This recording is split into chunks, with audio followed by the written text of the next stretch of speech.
अविश्वास प्रस्ताव को लेकर पूर्व मंत्री बृजमोहन अग्रवाल का बयान। अविश्वास प्रस्ताव ने इस सरकार को निर्वस्त्र कर दिया।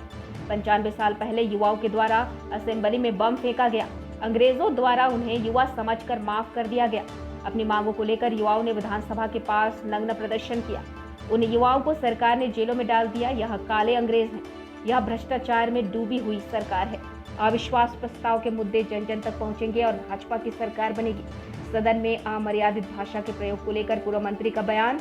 बृजमोहन अग्रवाल ने कहा, सत्ता पार्टी अपनी कमियों को, आरोपों को बर्दाश्त करने की स्थिति में नहीं है।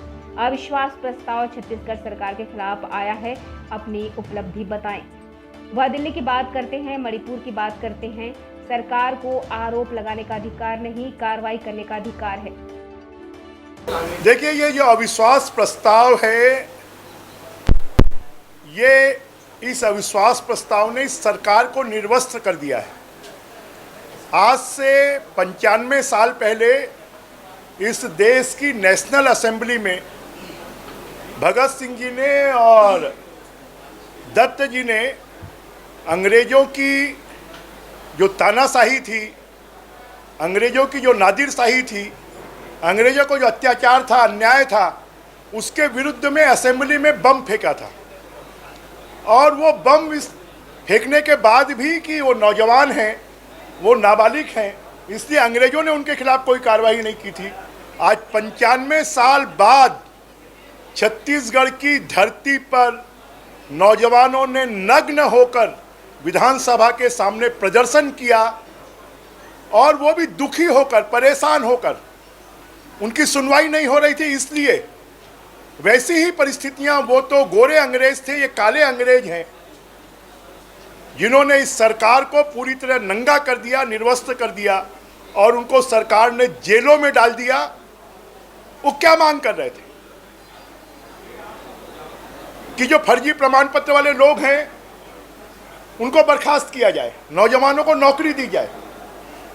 ये सरकार तो भ्रष्टाचार के आकंठ में डूबी हुई सरकार है, उनकी कोई सुनवाई नहीं हो रही है। आज भ्रष्टाचार तो इतना ज़्यादा बढ़ गया है कि जो नौजवान है, पीएससी में भ्रष्टाचार,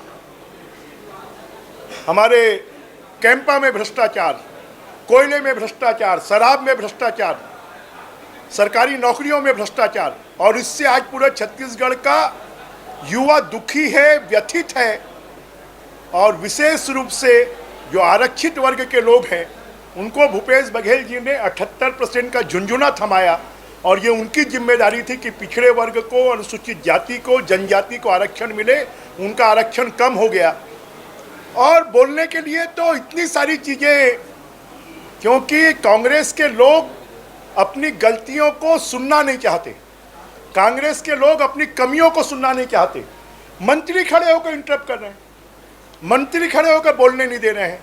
ये जो अविश्वास प्रस्ताव है, इसमें जो हमने मुद्दे लाए हैं, वो मुद्दे जन जन तक पहुंचेंगे, और इन मुद्दों के माध्यम से 2023 में ये कांग्रेस की सरकार को उखाड़ कर फेंकेंगे और भारतीय जनता पार्टी की सरकार बनेगी।